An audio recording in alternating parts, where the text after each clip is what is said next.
So Iceland is back in business. As of Tuesday, it will lift nearly all capital controls, which means its companies, pension funds, citizens can once again access international financial markets. Well, this signals the end of the big financial cleanup after its banking collapse in 2008.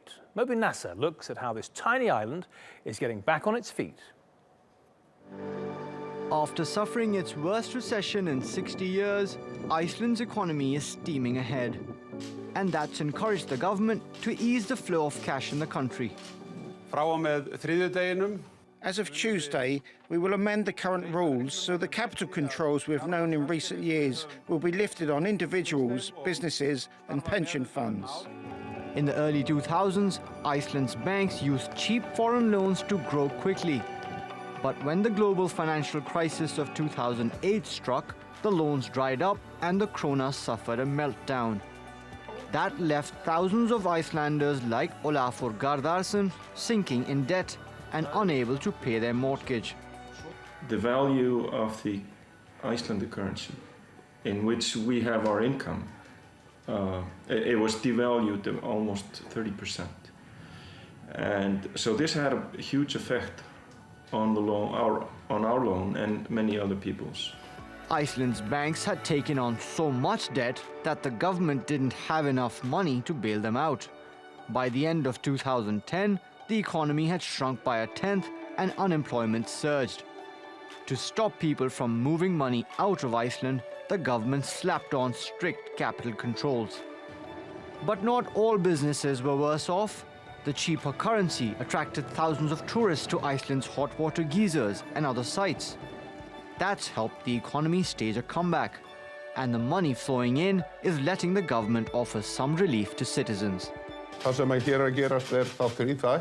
the amount limits for households and businesses regarding foreign investment will effectively be lifted. Foreign exchange transactions and investments of Icelandic entities abroad and foreign entities in Iceland will be unrestricted.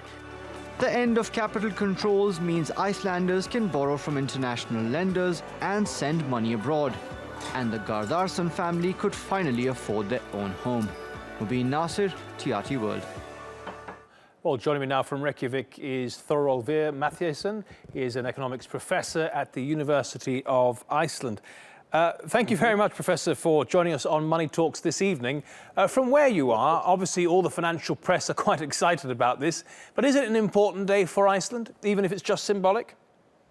Well, it is mostly symbolic for ordinary people and for ordinary businesses. This has not been a hampering business in any way for the last 3 or 4 years. But who has been tied in by the capital controls? That are those forces that invested in the Icelandic economy before the collapse of the banks. So what has been happening now and has been happening gradually for the last 3 years is that we have been trying to get them out. They have given up some of their money, and in return they have been getting out of the economy with some of the funds that they initially invested. What can people do now that the controls are lifted that they couldn't before? Well, it doesn't change so very much for ordinary people. From 1st of January, you could do almost all kinds of ordinary capital exchange that you wanted to do. So this is more symbolic than anything else. You've had a really amazing period of growth. The last quarter last year growing by around about 11% because of the tourism boom. And that tourism money that's been coming into the country has helped to create the conditions whereby these capital controls can be lifted. Is that right? Yes, that is right. The current account is in the positive and has been for quite a while. So the central bank has been hoarding foreign currency to well, they have something like a third or a half a GDP stashed away as currency reserves. So we are in a good position for lifting the controls. Now, our viewers living in the United States, Europe, or possibly the United Kingdom are getting very low interest rates. And in Iceland, I understand the main interest rate is something like 5%. Is it easy for foreigners to put their money into Iceland and just get a simple 5% return? No, that has not been an easy thing to do, because you could not be you could not be sure if you could take your money back after you had invested.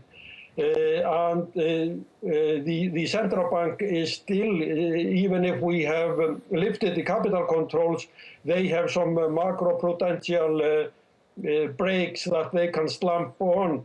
For instance, if you come in with some money from foreigners come in with some money, you have to put it into a closed account. Right. That you have to fix your money for 1 or 2 or 3 years. Okay, well, that would be a bit of a disincentive. Okay, Thorolfur Matthiasson in Reykjavik, thank you so much for your analysis.